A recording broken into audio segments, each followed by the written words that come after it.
This is the Reviewing Network Live, a weekly stream of consciousness recording session where I sit back with you folks out there, talk about some of the big news stories from the past week, and some other things I found that might be of amusement to you out there. I think you might get a kick out of it.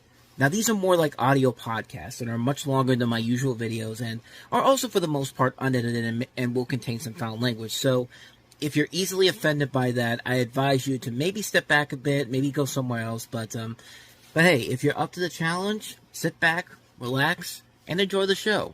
Thanks.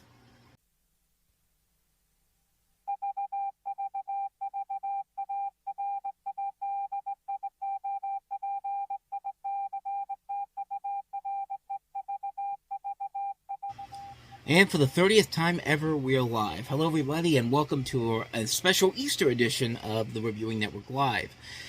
I did not know 2 weeks ago that Easter was today. I thought it was in April, and So happy Easter, everybody, and I hope you had a good Easter with your families.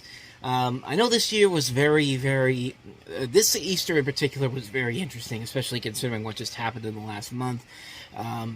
As I mentioned before, my grandmother passed away in February, and we go to her place for the holidays, for like holiday dinners and all that. But this is the first big holiday that I realized that's not going to be able to happen anymore. And so we all went out to eat at this restaurant out near Plum, Pugliano's. They had like a special Easter dinner going on there. Easter buffet, kind of like you get like ham, prime rib, lamb, chicken, like all the good stuff there, and it was pretty good. And so other than that, though, nothing too significant except for the fact that now we're no longer going to be able to go to my grandmother's for dinners now, which is going to make Thanksgiving and Christmas very interesting. Of course, obviously, that's later on down the road, but it's kind of an interesting thing that happened there this year in particular, with this being the first real dinner where we get all the family together, and we realize that my grandmother's not going to be there anymore. So yeah, it's certainly a very interesting time indeed, a very interesting Easter indeed, especially considering that last Easter I actually was in North Carolina on vacation, and so that was also an unusual Easter to begin with. So honestly, I haven't had a normal Easter since 2022, and that's it's really interesting to think, hard to think about that, but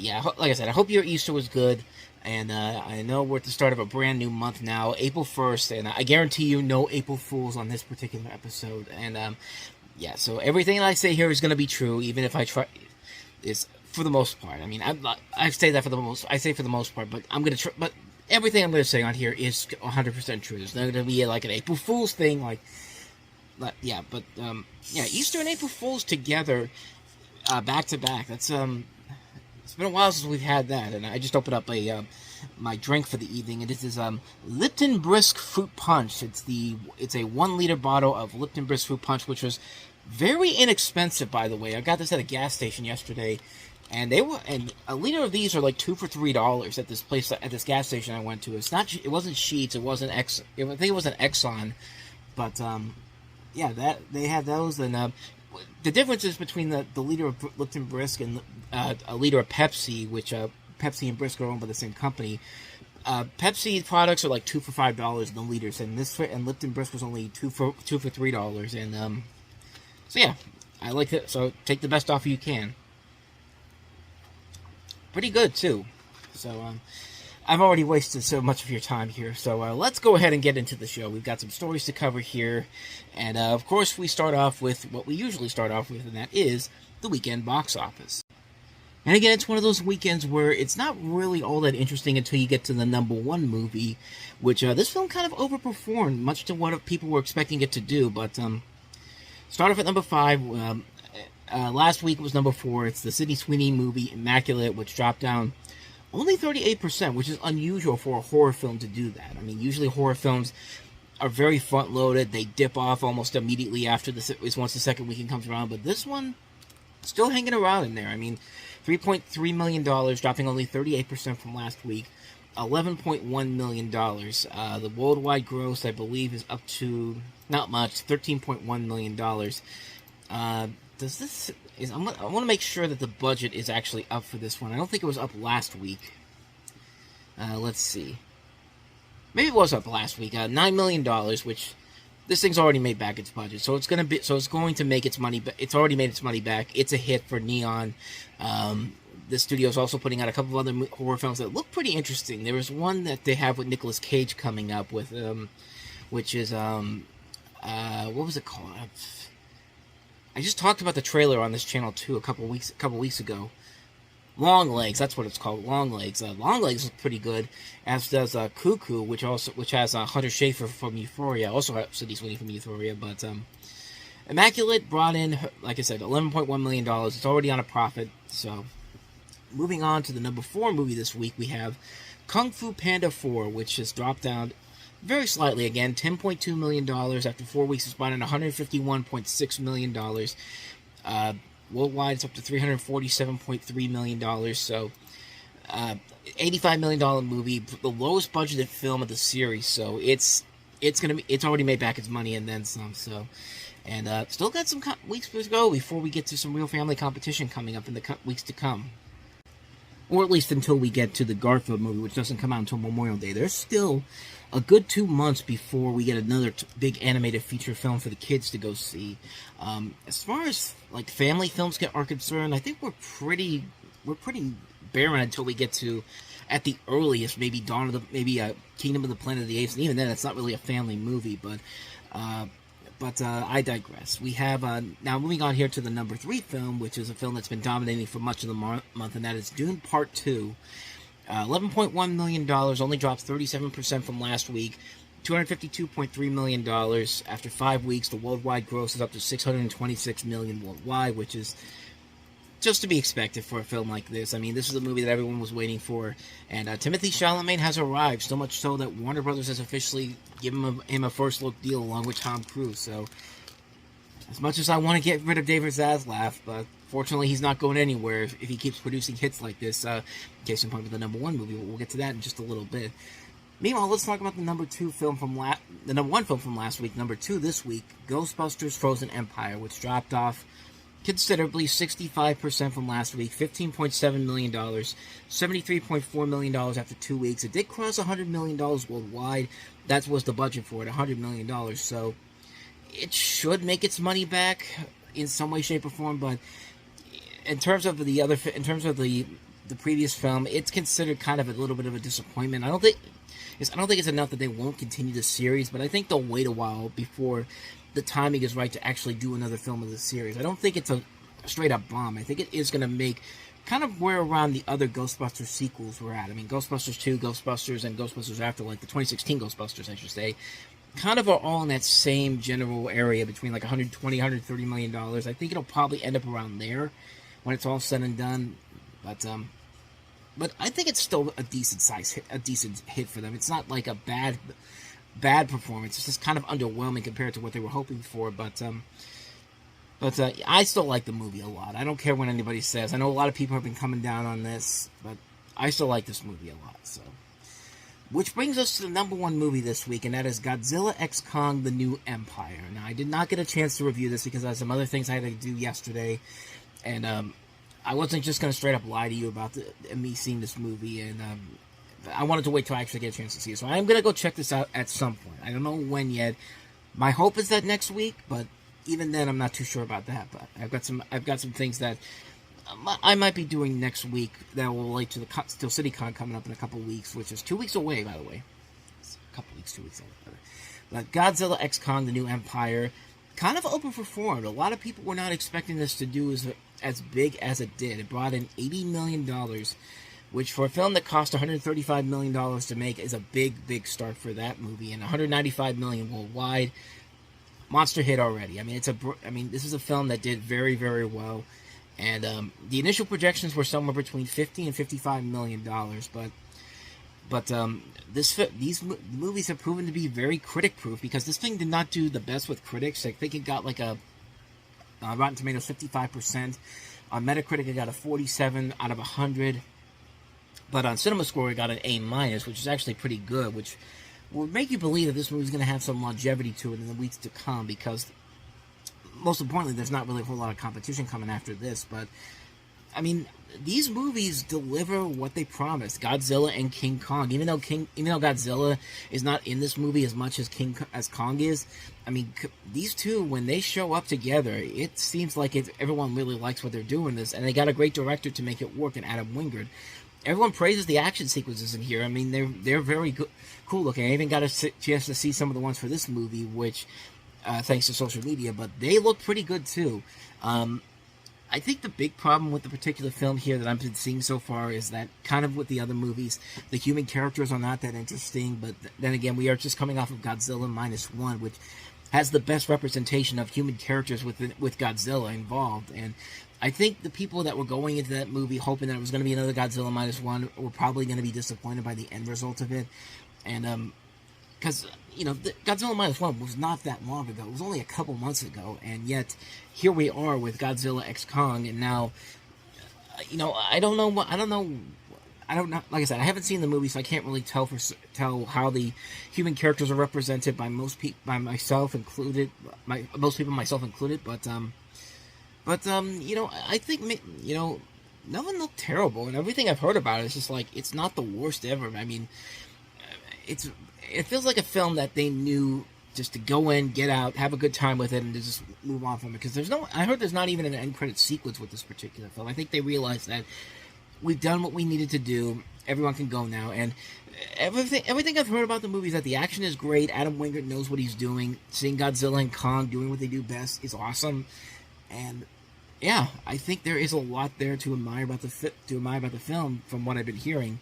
But like I said, I will go check it out at some point. Hopefully, it will be next week. Next week we also have the new Dev Patel movie, Monkey Man, which has been getting a lot of good word of mouth, and we also have the First Omen, which they're trying to sell to something that might be good, but I sincerely doubt it. But after that, it's kind of slim pickings until we get to the summer movie season, because after that, trying to look at the schedule here, there's nothing really that big opening except for Don't Tell Mom the Babysitter's Dead, the remake that wasn't even announced until a couple weeks ago, which probably is not a good sign going forward with that film. But Civil War's opening wide on April 12th too. I thought it was opening up on the 26th. Maybe it's not. Maybe they moved it back because of because of the extra weeks that there was nothing coming out. So who knows? Maybe that is who knows? Maybe that might actually be. Maybe that might help the film in the long run. I'm definitely looking forward to check it out. I like that director Alex Garland a lot. We also have got Abigail coming out on April 19th. That looks pretty cool. The new Guy Ritchie film comes out on the same day. And then on the 26th, we have Challengers, the new Zendaya film, which April's got some decent films, but nothing that I think is going to really like make a huge impact on the box office in general.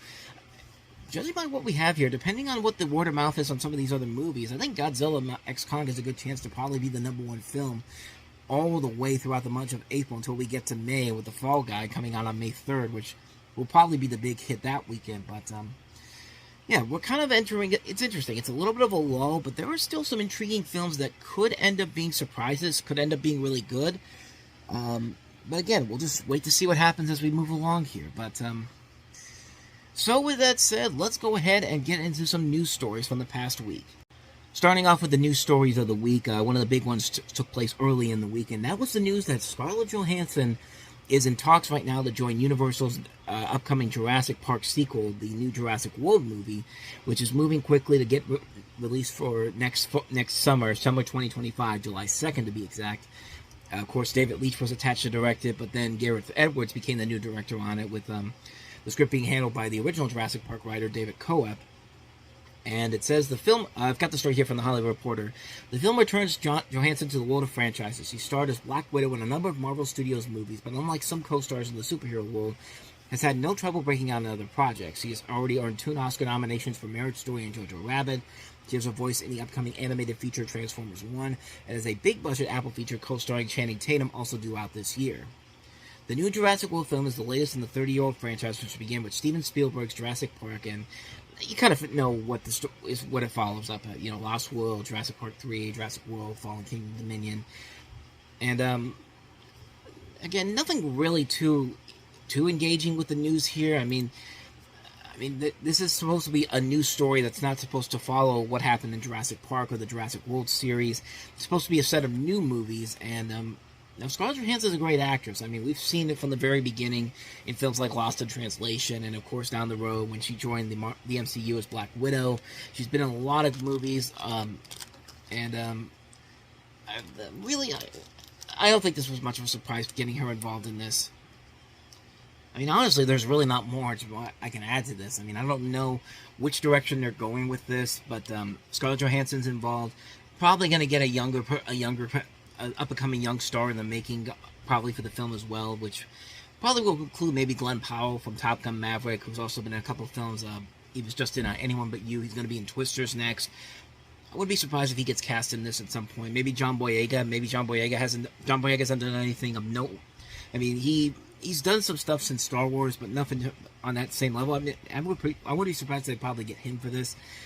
I really don't know what else to say, man, because like the only thing I could say is that maybe at some point Jurassic Park goes to space. I mean, that's the logical direction. Or, you know what, crossover with Fast and Furious. Make this the Fast and Furious sequel, Jurassic Park crossover we've been demanding for years. But, I don't know. I've got nothing else for you right now until we find out more about this movie, which is moving forward. So it's coming sooner rather than later. So, not much more to say. Next story.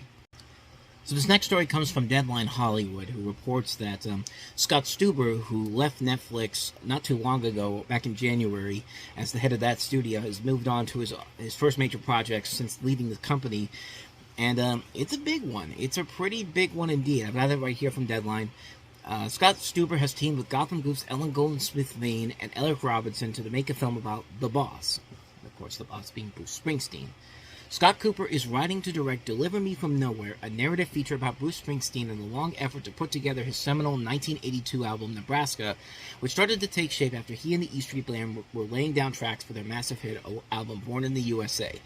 It is an adaptation of the Warren Zanes book published last year. The Bear star Jeremy Allen White is the top choice to play Springsteen, and talks are underway with A24 to make the movie. Jeremy Allen White was just in The Iron Club, which was also an A24 release.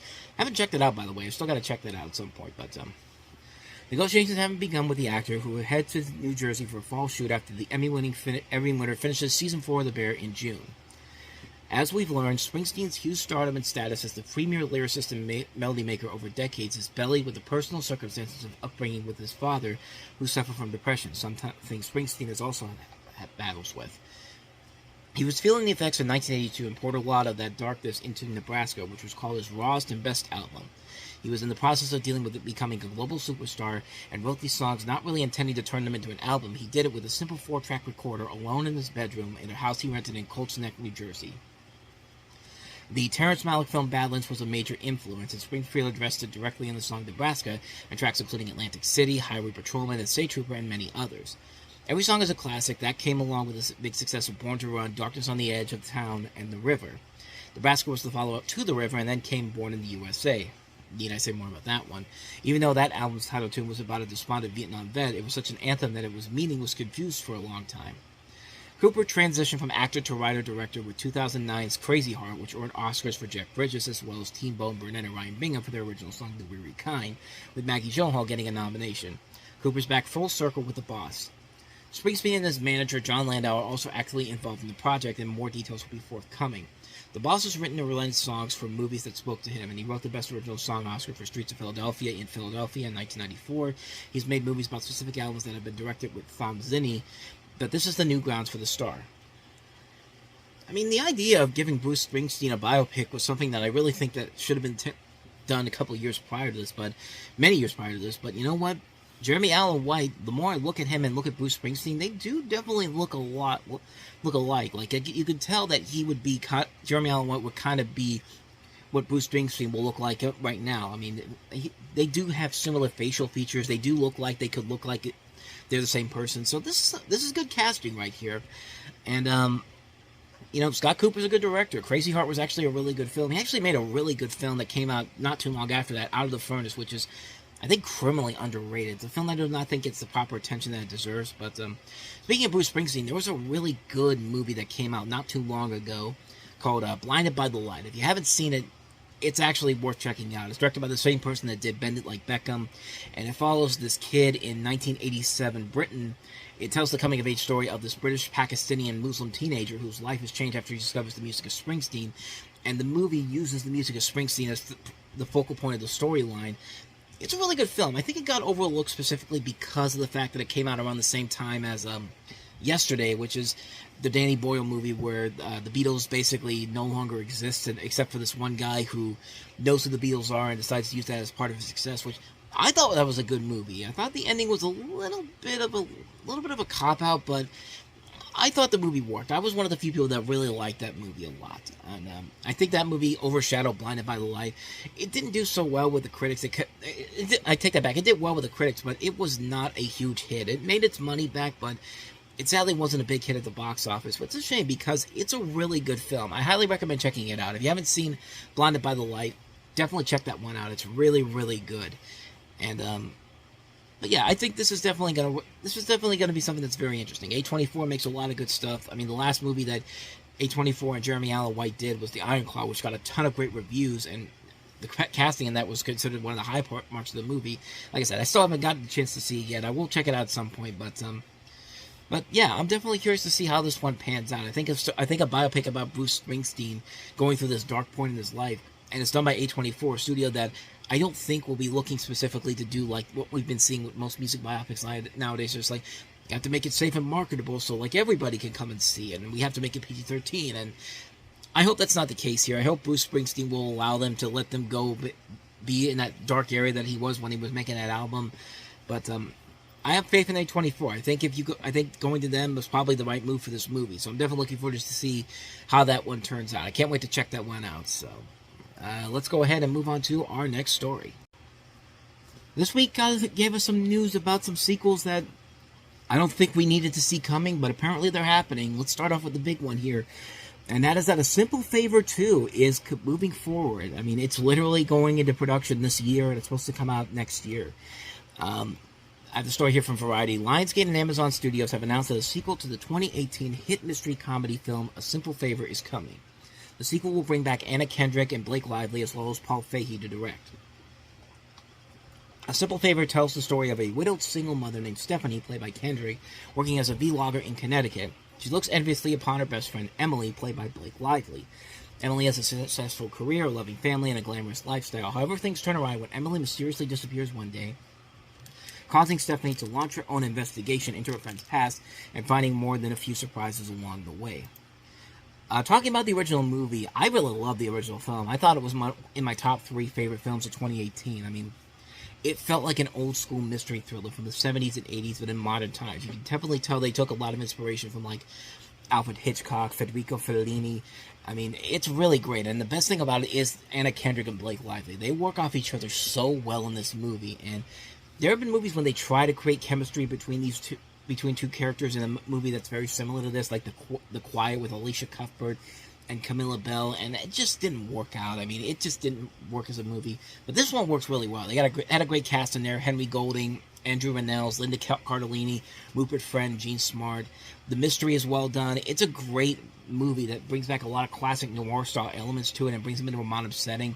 It's a fun, dark comedy mystery thriller, too. I mean, it was a really well-made film. Like I said, it was in my top 3 favorite films of the year, so in a way, I'm excited to see them do another one, but at the same time, sorry about that. But, like I said, part of me is also worried because it's just bordering on being a little bit too late for that. But, we have the details of what the sequel is. The sequel will see the return of Stephanie and Emily as they head to the beautiful island of Capri, Italy, for Emily's extravagant wedding to a rich Italian businessman. Along with the glamorous guests, expect murder and betrayal to RSVP for a wedding with more twists and turns than the road from the Marina Grande to the Capri Town Square. Henry Golding, Andrew Rannells, Bashir Salahuddin, Joshua Satine, Ian Ho, and Kelly McCormick will also reprise their roles in the film.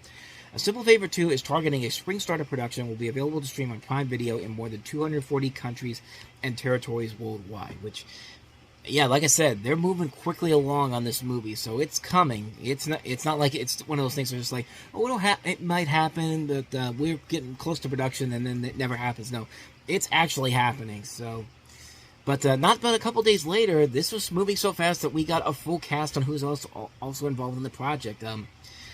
We also found out that Elena Sofia Ricci, Michelle Morone, Elizabeth Perkins, Alex Newell, Taylor Ortega, Lorenza Demore, and Aparna Nachurla from the Great North, in addition to Allison Janney, is going to be involved in this project. So it's moving very fast and furious, and we are actually getting it. So, like I said, I'm kind of surprised that we're getting it because, like I said, I've talked about it before, how with comedy sequels, there's usually a gap between when you can make a really good sequel not too long after the original film. The highest I've usually seen is between 3 to 4 years. Like 2 years maybe if you have a good story already planned for when you're making the first film. But you try to do what Eddie Murphy's tried to do with the comedy sequels.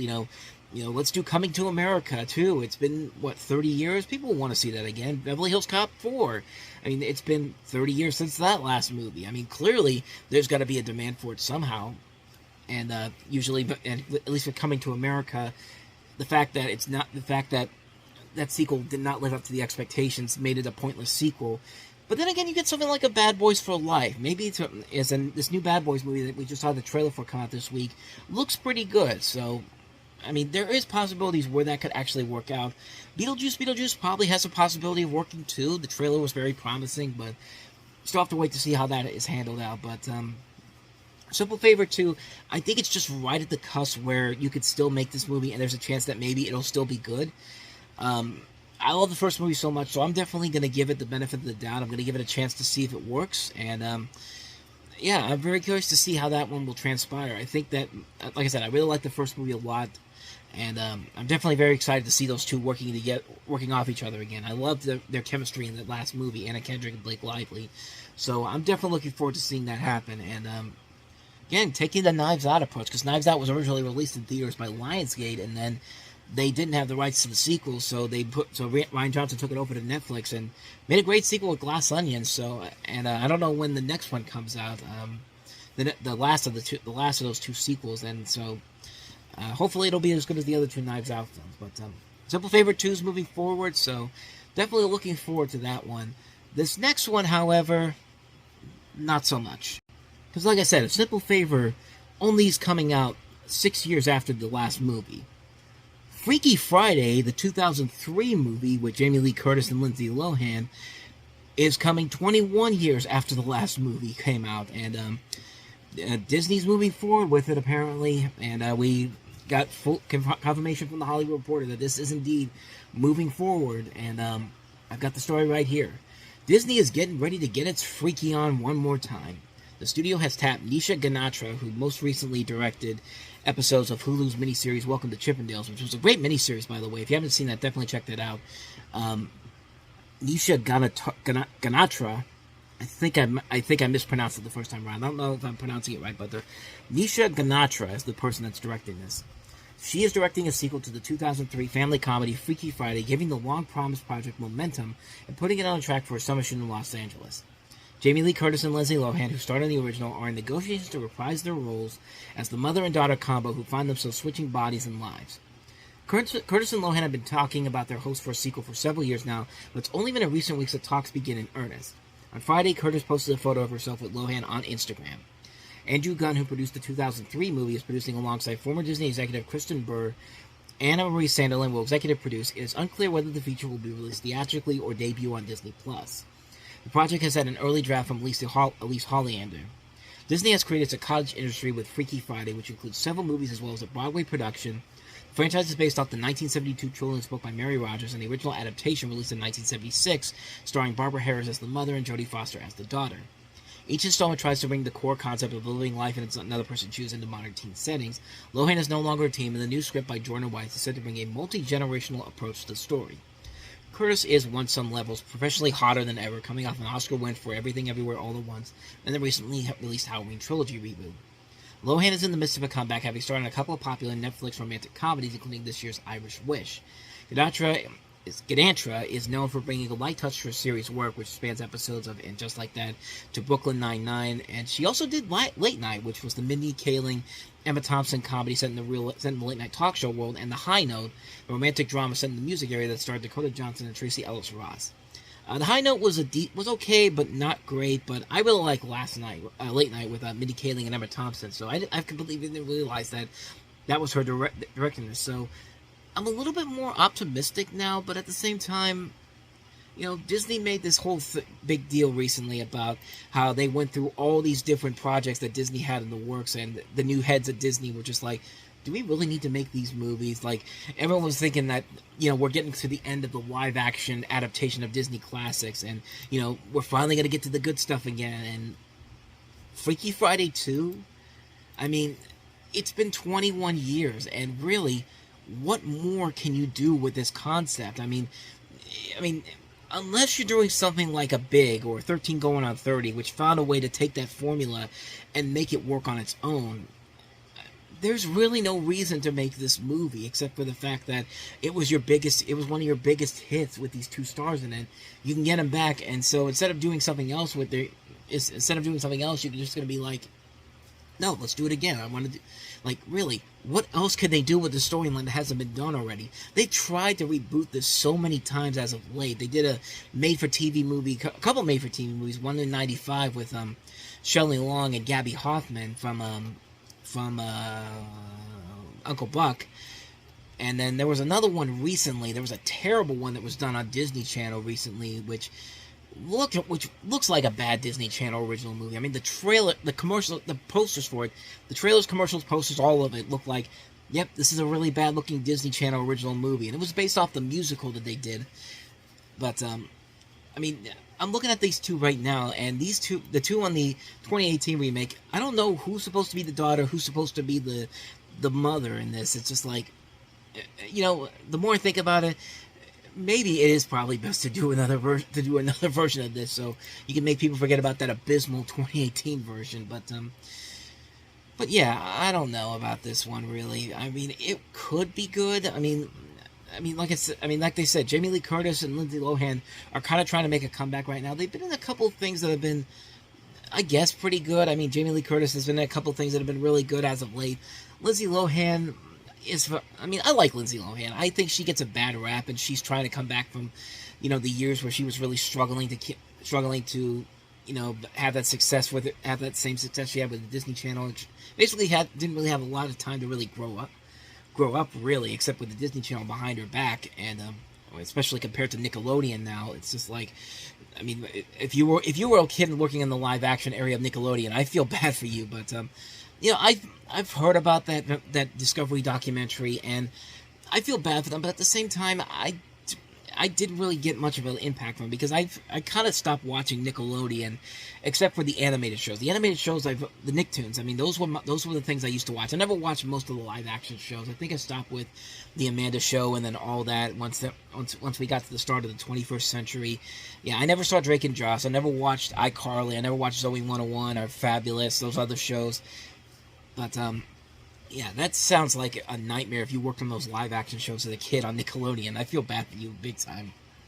Yeah, but even with Mean Girls recently, we just had that come out in theaters, and that was one of the more pointless remakes I've ever seen. It was based off the musical, but it just felt like a really bad, pointless movie that just did not need to exist, and I still think it's the worst movie I've seen so far this year. We're only 3 months in, so there's still a lot of time for that to change, but there was a stretch where she made some really, really bad movies. I mean, she was in, some really terrible films, like I Know Who Killed Me, which was promoted as her big, mature feature film, and then she was in Labor Pains, which was a really lackluster pregnancy comedy, and then she did the infamous Vince Offer classic Inappropriate Comedy, and also Scary Movie 5, and there was a lot of movies where it's just like, wow, you have really fallen off a cliff big time. So I am glad to see that she's slowly but surely coming back into her own.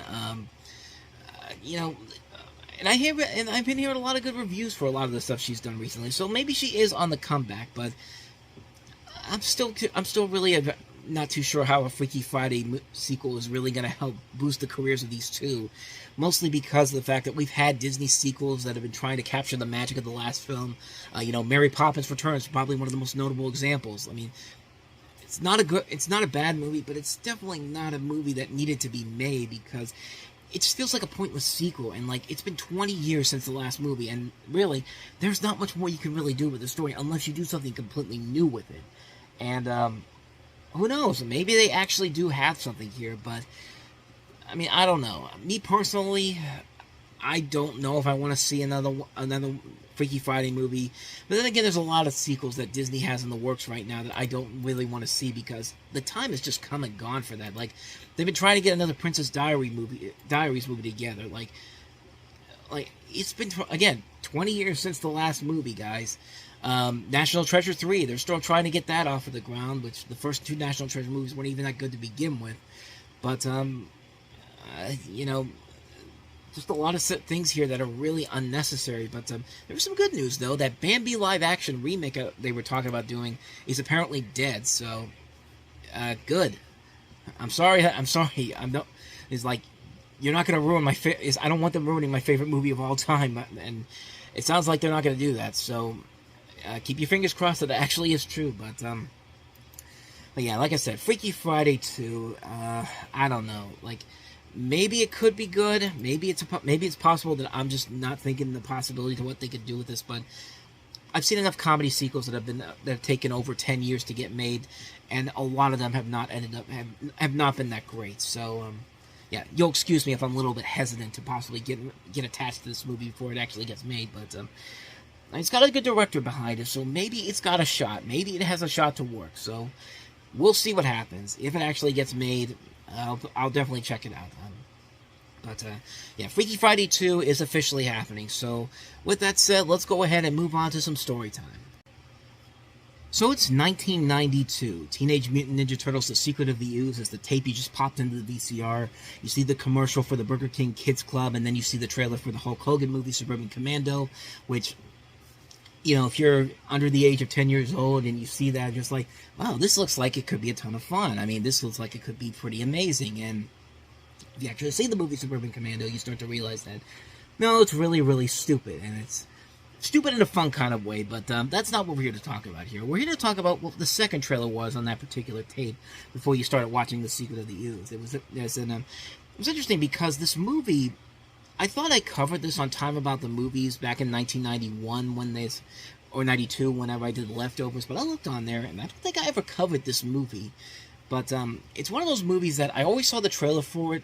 I never figured out whatever happened to it, but I did eventually figure out what happened to it. But after I saw this trailer, I never heard about it again until we got the power of the internet and Wikipedia and all that. But I want to talk about this movie called Stepkids. Now, that's a name that you may not be too familiar with, but if you used to watch the Ninja Turtles 2 tape a lot, you used to see this at the beginning of the video. So let's go ahead and play the trailer real quick.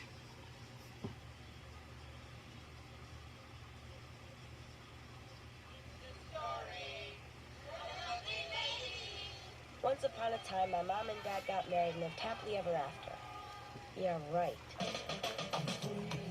Children, this is your modern fairy tale. With the mother and father of the girl. Raise your hand. Oops, there's another one. Gotta be quick in this family. My dad's almost 40. Looks like he's 30. Thinks like he's 20 and acts like he's 10. He's fun to play board games with. Right, what? That's news? Next, Mom meets Keith Powers. He's a rich widower with 3 kids and 2 Porsches. Well, the printer broke down again. So I get 2 stepbrothers. Josh, he's the nice one, and Kurt. My beloved stepsister Corinne. I'm on the phone. And of course, my half-brother Sam. I tested it for dioxin. That doesn't clog your pores, does it? Meanwhile, back in San Francisco, Dad gets lucky and marries Barbara. Hi, darling. Must be a bad connection. Is that better? And eventually, I have a half-sister, Jessica. Jesse, you remember me. Lucky guess. Meet Stephanie. Hi, everybody. I just did. You're so sweet. What are you doing in your family? I know what you're thinking. We're like the Brady Bunch from hell. Now, things just spit on my hand. But you don't do anything, right, Melinda? I'm a mother. Do you love your daddy? Damn straight.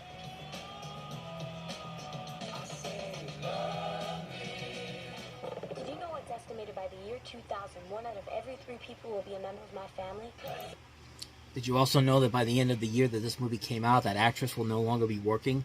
Now, that's not even a joke. That's actually what happened. That actress, by the way, is Hilary Wolf, who is an actress that you may not recognize the name, but if you saw her face in this trailer, you would know who she is. She's actually the sister to Kevin McAllister in Home Alone, Megan, and she was in a couple of other movies. This one and also Waiting for the Light, and she also did a couple of TV shows. And no joke, her career kind of ended after Home Alone 2 came out. She was in that movie, and then she didn't do anything else afterwards. I don't know if she decided to just be a kid and focus on high school and college, which she did graduate to the University of Colorado Springs. And she actually became she actually did become something after her acting career. She actually went on to represent the United States in the 96 and 2000 Summer Olympics because she won the World Judo Championships in 1994 for juniors. And she also participated in the women's 48K competition in 96 and made it to the quarterfinals. She was then in the 52 kg and was out of the first round of 2000. So she did make a name for herself after this movie, after her film career ended. She did do something of noteworthiness, but I thought that was kind of interesting that her career only came to an end after Home Alone 2 of all things. But the movie that named Stepkids was not the actual name of the movie that actually came out. It was actually eventually titled Big Girls Don't Cry, They Get Even, which that's probably not the best title for a movie like this if you want to have it be successful, but you can kind of figure out what the story is from that trailer there. The story of this movie is that you basically have, the girl played by Hilary Wolf is fed up with her extended family. Her parents are divorced when she was 8. Now at 13, she lives with her mother, her stepfather, 2 stepbrothers, a stepsister, and half-brother. She's used to her father, stepmother, third stepmother, and half-sister, but now another divorce is in the works. So Laura visits her father and his pregnant girlfriend, who's only 6 years older than she is. Who does she feel loyal to, and is it any wonder she wants to run away from home? There's a lot of notable names in this movie. I mean, you could tell the cast had some future stars attached to it. I mean, her divorced father is Griffin Dunn. Her divorced mother is Margaret Whitten, who you remember her as Rachel Phelps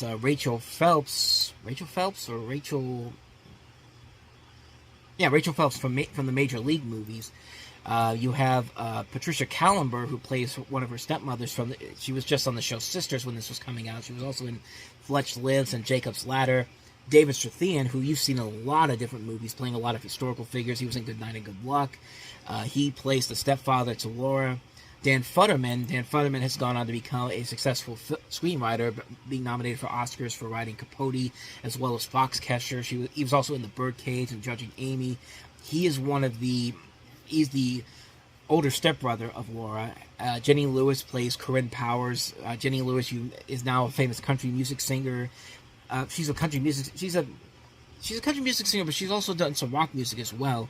But you know her from stuff like Troop Beverly Hills, The Wizard. She was on Brooklyn Bridge. She did the song for the movie Bolt. I mean, she's done a ton of stuff since then.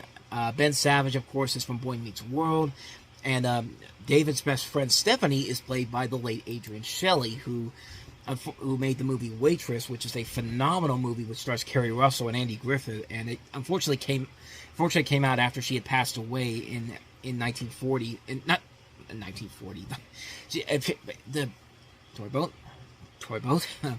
She unfortunately committed suicide in November of 2006, and she died at the age of 40 years old. That's what I was trying to say before, but that's her in this movie as well. I mean, the movie doesn't look too bad per se. There were actually a couple of decent, funny moments in there. Like, I love the moment when Barbara's talking to David, Laura's divorced father, and she's just like, "It must be a bad connection." She's just slamming the phone down on the thing.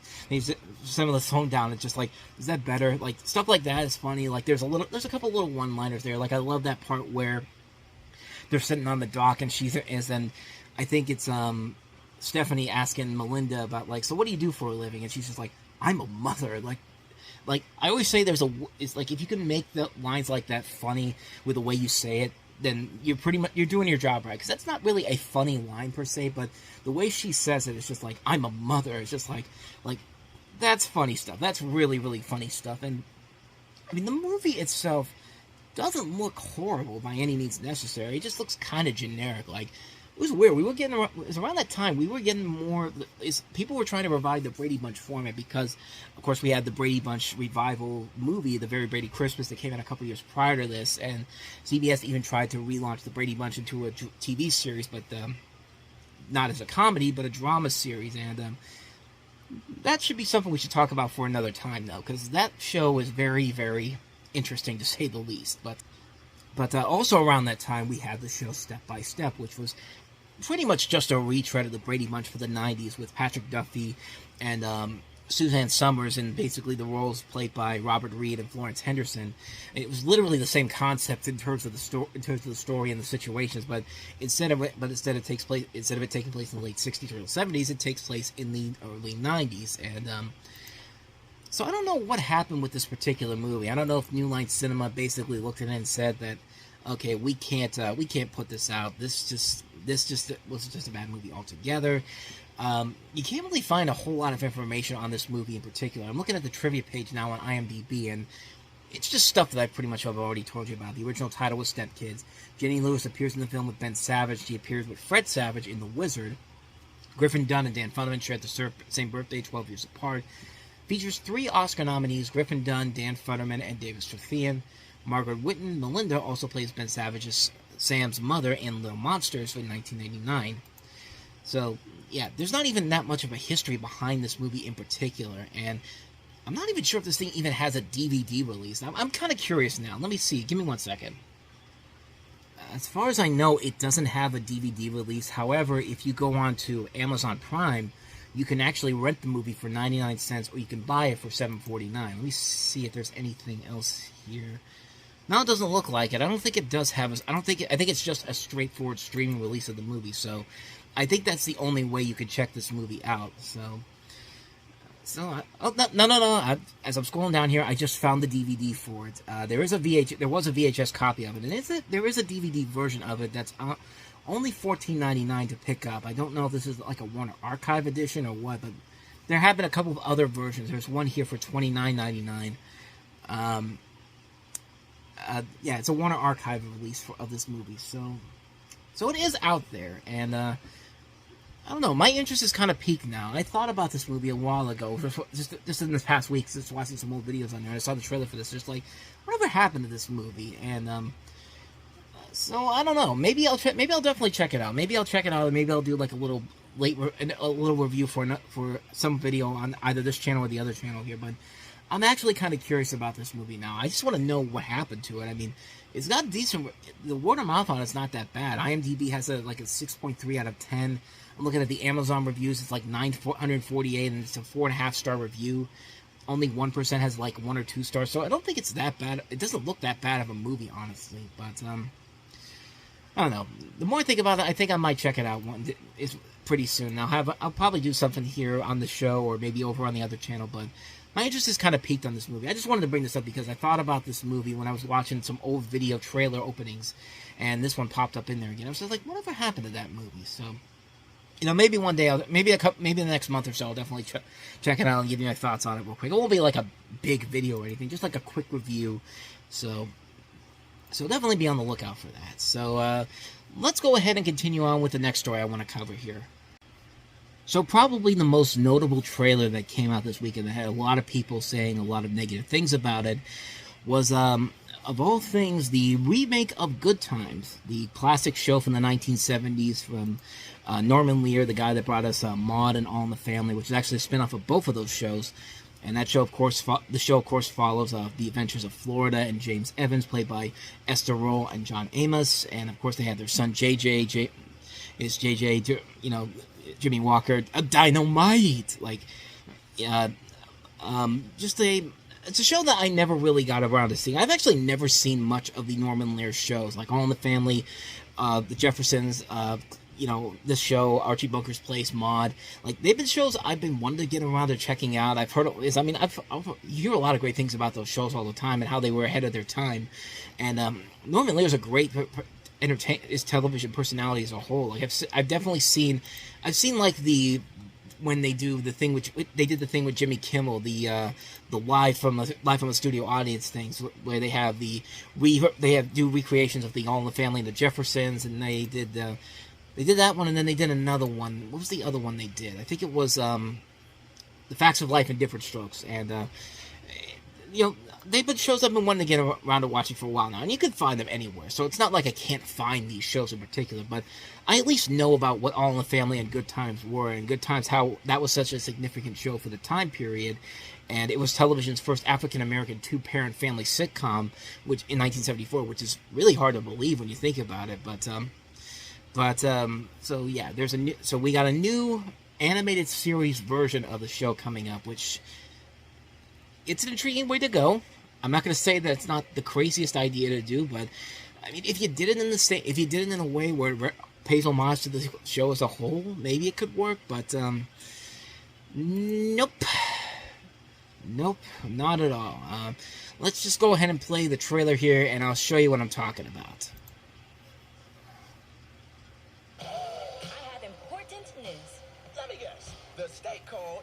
Cut you a disability check for your face. Hold up. You can get paid for that? This is from a fool who stares at his orange juice every morning. It says concentrate on the box. Who the dummy now? Shit. Me for not wearing a condom. Okay. What is up with the animation? I mean, the choppy animation in here looks abysmal. I mean, this is making the Friday animated show that they did back in the late 2000s look better by comparison. I mean, this we're not even 15 seconds in, and I have a lot of concerns. But we will continue on. We will continue on. It all started with my grandfather James Evans. My job as the man of this house is to take care of this family, no matter what. I just want to let you know I'm gonna take good care of Greg. Who is this I'm about to kill? Juan, my boyfriend. Daddy, let him go. Hope you're laughing because I certainly am not, and I'm sure a lot of people were not. But this is from executive producers Stephen Curry, Norman Lear, and Seth MacFarlane. I know a lot of people look at Seth MacFarlane as the pariah. That's like he's the main reason why this show is going to fail. But Seth MacFarlane does not usually stick around with a lot of his works nowadays. Like I can tell you, Family Guy right now, Seth MacFarlane may be maybe still in the cast, but he's far from the writing process for that show because that show has been struggling to stay afloat. But again, I'm interrupting here. Let's continue on. Junior's repeating the 10th grade for the 3rd time. Is there anything you can suggest to help him get to the drive-thru? Can you do OnlyFans? Take off your shoes. Let me see what kind of feet you working with. I'll take you to the dark side. Dear Black Heavenly Father, College Redeemer, if you could just help us. Son, it's for you. New phone. Who this? At least I ain't got that drug dealing baby under my roof no more. Man, my mouth ready for some milk right now. Why is there a drug dealing baby on the show? Like, is Dave Chappelle one of the writers on here? Because this is literally a Dave Chappelle bit. I mean, he literally does this in the first sketch comedy special he did. He does this bit where he's talking about he sees this baby in the middle of the street, and he's just like, "Hey, baby, go home. It's 3 o'clock in the morning. What the hell are you doing up?" And he's just like, "I'm selling weed." It's just like, oh shit, like this is a straight up Dave Chappelle bit. Like, why is this in this show? A Good Times reboot of all things, but we're not even halfway through this yet. But oh, this is gonna be rough. Obsessed? It's childish, man. Bruh, I'm a baby. I can't get no more childish than that. In a nocturnal state of mind. Your neighborhood is a real shithole. It's the system. They put the guns and drugs on the streets. This is getting dangerous. I won't just sit back and let you put yourself in harm's way. I love you too very much. Everything back. The revolution will not be televised. Come on, Rosa Parks, can't you just enjoy this? Why is Elon Musk in the background of this scene? If you're watching the trailer, you know what I'm talking about. There's this guy that literally looks like Elon Musk, and this is the second thing I've seen that's coming out within the next month that has a guy that looks like Elon Musk. The other one is an Abigail, where one of the guys literally looks like Elon Musk, and like, why is he here? Why?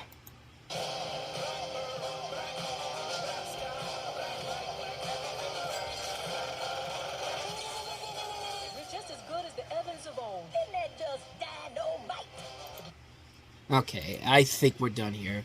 But trust me, you're not missing a lot here. But even if you've never seen Good Times, this is a freaking insult to the original Good Times show. I mean, my God.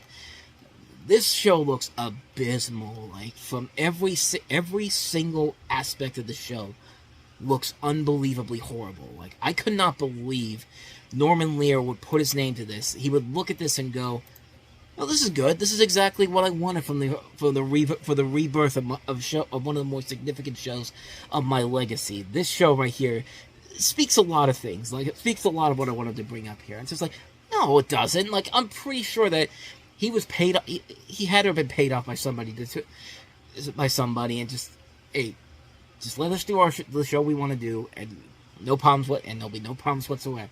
And we're just like, okay, like, because he would not look at this show and look at this and be like, yeah, this is exactly what I wanted the show to be like. But no, this looks unbelievably bad on so many levels. Like, and a lot of people were blaming one of the showrunners on this, Carl Jones. Carl Jones is a name that you might be familiar with his work on the Boondocks. He's one of the main guys behind the Boondocks, and his name was attached to the show, and everyone looked at this and said, like, man, this guy's reached a new low, because they canceled the Boondocks reboot they were going to do. And he actually had to go to social media and basically tell everybody, hey, this is not the show that I wanted to make. Like, it's like there's literally a thing that he put on social media basically blasting the show before it even came out. Let me see if I can find it. Okay, I found it right here. So this came out shortly after the trailer came out, and it says here on his Twitter page, "For the record, I was involved with the Good Times animated series in the very, very beginning, but due to creative differences, I had to walk away. So I haven't even seen one episode or script of this version of the show." So yeah, he basically dodged a freaking bullet, because, man, if his name was still attached to this show when they put this on the air, like this, and he was involved in the production, like, his career probably would have been over. But no, the show was taken over by this woman named Renata Shepard, who he's made some notable things, including Born Again Virgin. Have you ever seen Born Again Virgin? I certainly haven't. But let me see about the show. I've never even heard of it, honestly. I don't think it's a show that. I think it was a show made specifically for TV One. But then she also did another show that was largely forgotten right away, and it's Connecting. You know, that show that NBC put together during COVID because they couldn't put anything else together, and said, let's have an ensemble comedy series with everybody staying connected during a global pandemic. And the potential was there for something good, but bad writing and lack of funny jokes. And somebody looked at that and said, this is exactly the type of person we need for this reboot of Good Times. And yeah, this is a mess. This looks like an abysmal show. I have never seen an episode of Good Times, a full episode of Good Times. I've seen clips and all that, but like I talked about them before, but even somebody like me would look at this and go, like, what the hell are you doing to this show? Like, and, you know, you can also blame Seth MacFarlane and Steph Curry, but they're the executive producers. They're not the ones looking at the production of the show. Executive producer is basically just somebody who's just writing the checks out. I mean, that's pretty much all an executive producer does. Like, a producer would be more involved in the production of the show, but an executive producer, they're not looking at what's going on with the show. As long as their name is attached to it, and as long as they're paying the bills of everybody involved, they can put their name on anything. It's just like, really, like, they really have nothing to do with the show in particular. And the animation in the show looks abysmal. The Friday animated show that I was talking about before, which was not a great show to begin with, but that show looked like it had much better animation to it and had better representation for its source material than this piece of shit does. I mean, this show looks abysmal. Like, this looks absolutely horrible on so many levels. And yeah, this is, like, I feel so bad for everybody involved in this show. Like, there's too many good people involved in this, and there's people that are on the show that are trying to defend it like crazy. Like Yvette Nicole Brown, like, she's a great comedic actress. I mean, she's great on Community. She's been on so many good shows. She's been involved in a lot of great stuff. But her trying to defend this show, like, honey, please don't. Please keep this show's name out of your fucking mouth.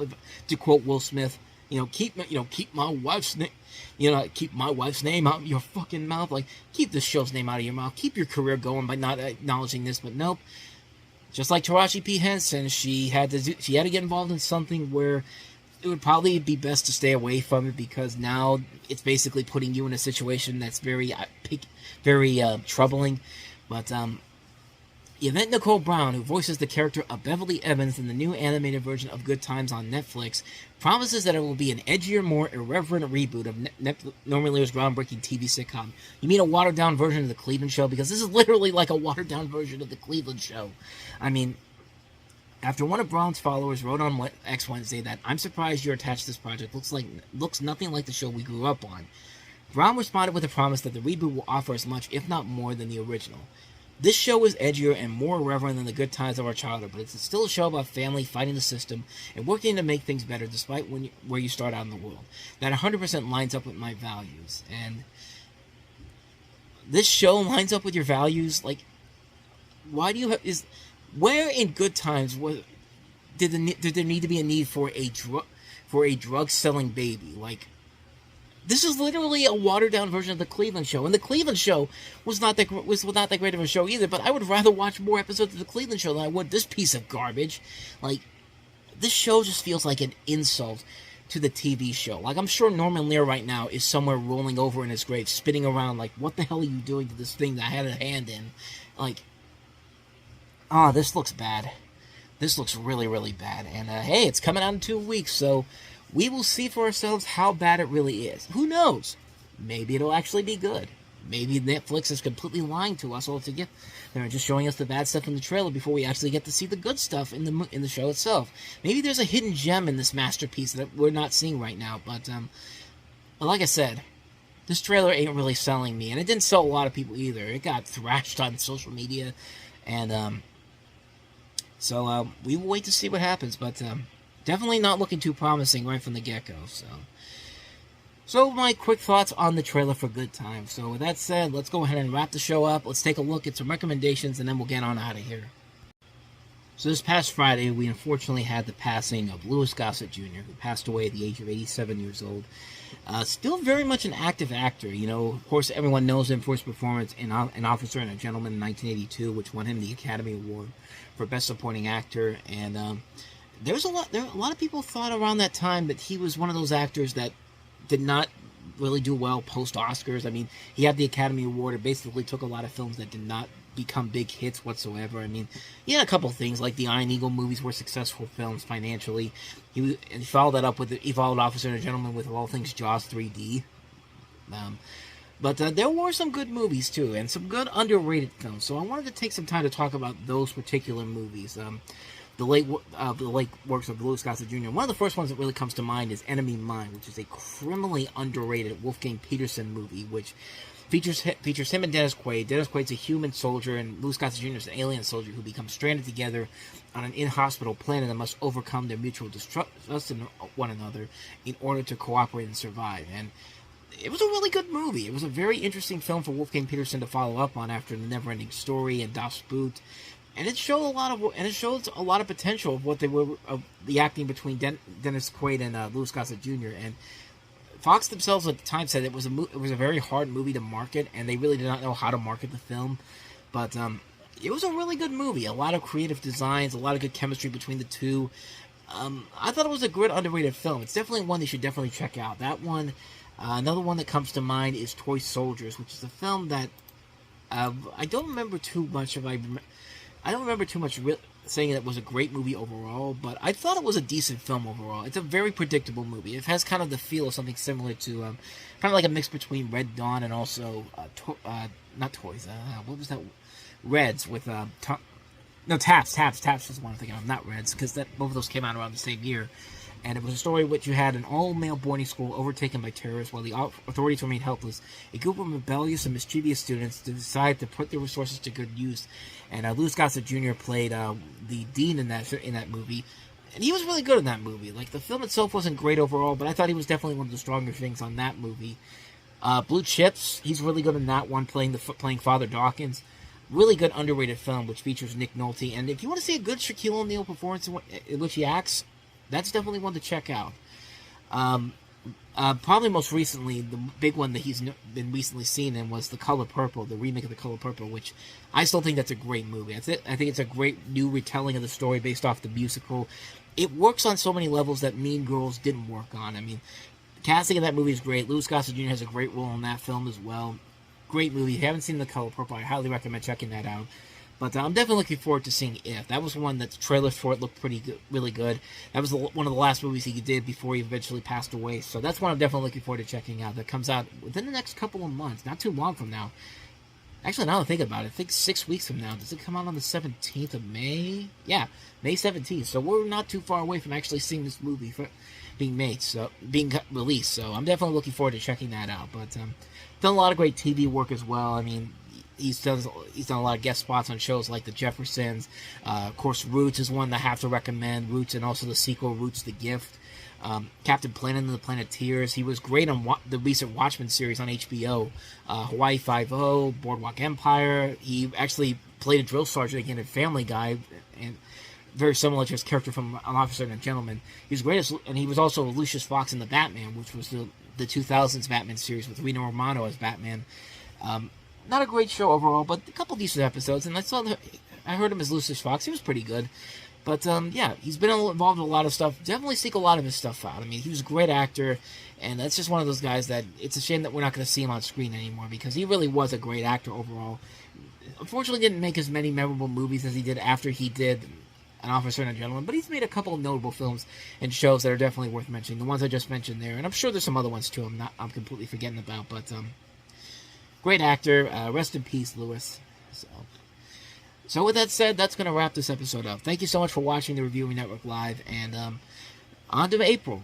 So if you like what you saw, and if you want to see more episodes like this, check out some of the other videos we've done.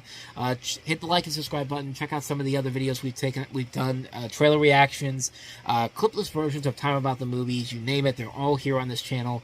And every Sunday night, we have a new episode of the Reviewing Network Live for you, looking back on the news and stories in the past week. So yeah. With that said, thank you so much for watching, and I will see you guys next week. So until then, thanks for watching, and until then, of course, we are out.